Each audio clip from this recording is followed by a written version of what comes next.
Hey everyone, it's Jammies, and today I'm going to be talking about 5 useful things to know about actually having sex for the first time. And these are things that I desperately wish someone told me before I had my first sexual experience, because all of these things, I think if I had known about them earlier, it would have made my first time having sex a lot more enjoyable. So now I thought I'd share them with you, so hopefully your first times can be a better experience than mine was. Before we get started, I'd love if you could like the video and also give it a subscribe if you want to see more advice videos. So let's get started. First thing I wish I knew about the actual doing it of sex is that your first time may not be super romantic, contrary to what the movies want you to believe. So I was under the impression that when I first did it, and there'd be candles, I'd be with like the love of my life, and like we would do it, and there'd be like these fireworks, and we would both be like in some really cool emotional state, and like our love would grow stronger from doing it for the first time. That is not how that happened at all. My first time, there was no candles. It was not romantic. That guy was not my husband. Needless to say, we had broken up. It's genuinely like an awkward time, especially if it was like both your first times, which my first time was with someone who was also the first time. So we're both just like,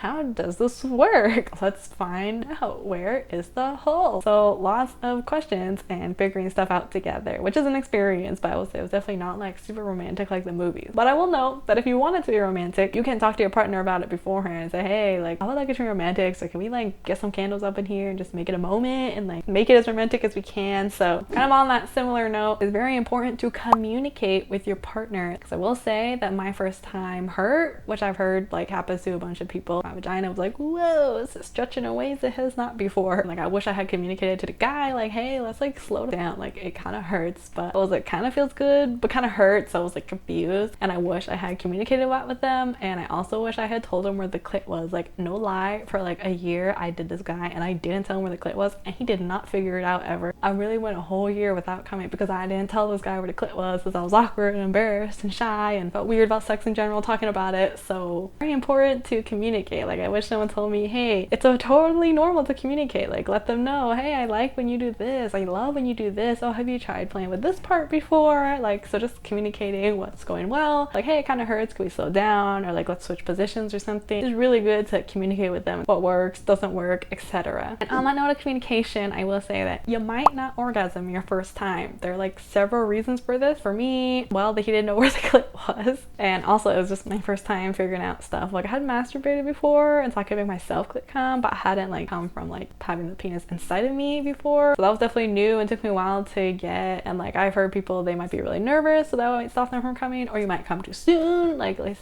for people with penises, you might be like nervous, you might woo, you might not splooge at all because you're just so worried about, you know, performing and all that stuff. It's like, okay, it's your first time, and like even if it's not your first time, it's your first time with somebody, it takes a while to get to know their body and hence communicate with them. So I would say please don't feel bad about yourself if you don't come or you can't make them come. Like it's okay, like it takes time to get to know each other, listen and learn and grow and figure out each other's bodies together.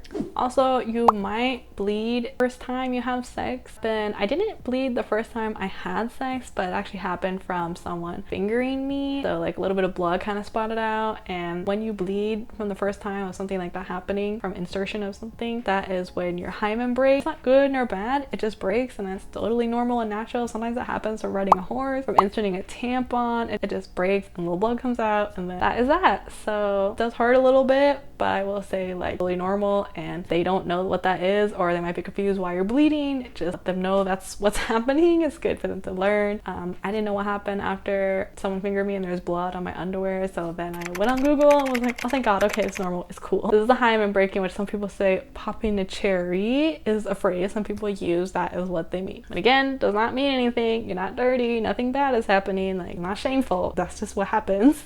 Natural part. And the last thing to let y'all know is that sex is not over when a penis ejaculates, okay? A lot of people think that. I thought that because I'd be watching porn and was like, well, I guess like the video ends after he finishes, usually the ones I was watching. I literally just thought for the longest time till like a couple years ago that like sex was dictated by when the penis came. I'm like, that's whack, it's whack. Like, it's normal like to think that, because I thought that, and that's like disbelief, like, oh, you know, it's, you know, patriarchy again coming in and all that gross stuff. But basically I learned recently, like a couple years ago, that I had somebody and we were doing it, and then he would come and then he would just be like, yo, would you come, girl? And I'm like, nah, but it's fine. And he was like, no girl, that is not fine. Like, let me go down on you, hold up, wait a minute.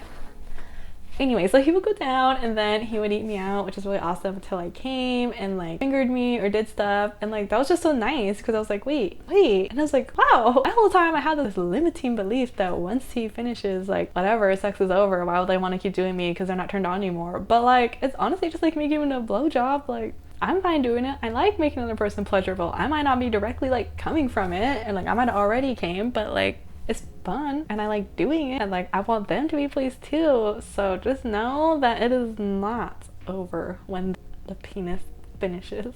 So that marks the end of this video. Thank you all so much for watching. I really hope that this was useful and will help make your experience more enjoyable. If you like this video, please check out the link above where I did a previous video talking about 5 things I wish I knew before I had sex for the first time. Thank you all so much for watching. I hope you found it useful. I would love you to comment below anything you wish you knew before you did it, or anything that you thought was super helpful. I hope you have a great weekend. I'll see you next time. Bye!